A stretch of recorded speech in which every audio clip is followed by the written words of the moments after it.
So survivors of the Usindiso fire building, which claimed over 75 people in August 2023, are calling education authorities to accommodate their children in public schools. Over 45 children have been out of school since the tragedy occurred, and parents are now worried that they might still miss out on attending school even in 2025. Ziniko Mhlaba joins us live now from Denver, downtown Johannesburg.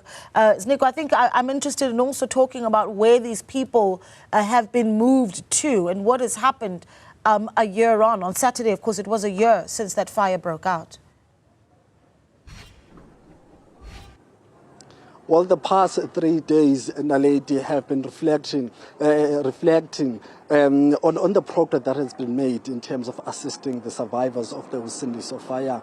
As you just said, we're talking about people who lost their lives, about 75 of them. And of course, there's that triggering number, shocking number of 200 people who got displaced after that building was declared unfit to accommodate any individual. As we're speaking right now, that building is still cordoned off. It has not been demolished as it was recommended by the commission led by Justice Ziniko. Well, besides the issues of accommodation and issues of food and employment and opportunities those 200 people lost when that fire took place, there's this issue now, a very important issue of innocent children missing out on education. Remember that this fire took place on the 31st of August 2023.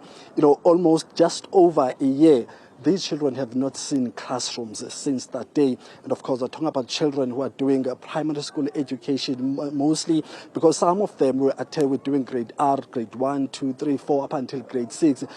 Half of those children, about 45 of them, are still residing here and in other shelters here in downtown Johannesburg. This is the Denver informal settlement that was built to accommodate those individuals who were affected by fire. So most of them have made this settlement their home. They're establishing themselves there. There's also a spaza shop. So it's a new community, if I may put it in that way. But in terms of its location, it's just, between the George Koch Hostel and Denver Hostel here, downtown Johannesburg. So the major problem here that we're dealing with is the issue of children who have not been in school for over a year. And it's as if there's no opportunity or there's no sign that promises or indicates that they will get that opportunity in the next academic year, which is 2025. So throughout this morning, we'll be speaking to parents who will share their different unique experiences. But there are issues of documentation. Remember that for you to get access to a school,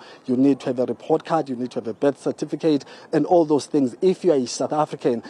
So some of them say they've lost all those important documents, during that fire. So we'll also reach out to the Department of Education. They've given us an opportunity to give us an explanation and update later on today. So we'll get those details and academic requirements that they need from these parents. But also we'll talk to the parents themselves and the organizations that have been at the stand of trying to reach out to the Department of Education. Also know that there's a possible legal action that can be taken against, or the processes towards taking legal action against the Department of Education in terms of ensuring that they act decisively and as fast as possible, so that at least those who missed out on this academic year, they get that opportunity next year, 2025.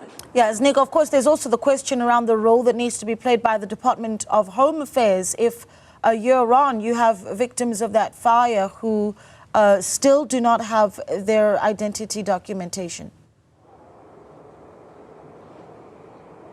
That's right. Remember that, during the days when the fire took place, about 5 days later, we had all different departments, different stakeholders of government descending in Marshalltown, making promises, saying that, well, the Department of Health are going to assist them in terms of making sure that, health-wise, we take care of their medical needs. The Department of Home Affairs also availed its services to those who have lost their identity cards and also certificates and many other essential documentation. So we'll also also get the details from the parents in terms of how far did those processes go, and of course, what is it that it's outstanding from their side, which is preventing them from getting the help they need. But later on, maybe we'll also try to reach out to the Department of Home Affairs. But at this point, it seems as if the stumbling block or the issue is between parents not having the necessary document, but also the Department of Education not coming forth in terms of explaining or guiding the parents through. But also there's an issue of space in Gauteng. I understand that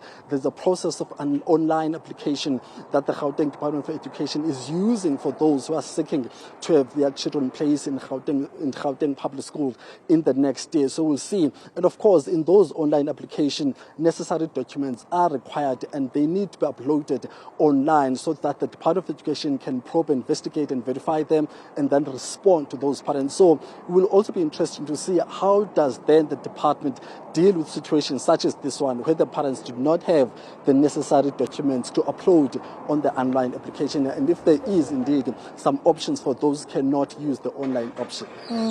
Yeah, important work that needs to be done there a year on since that fire. Ziniko Mhlaba speaking to us there from Denver, which is in downtown Johannesburg.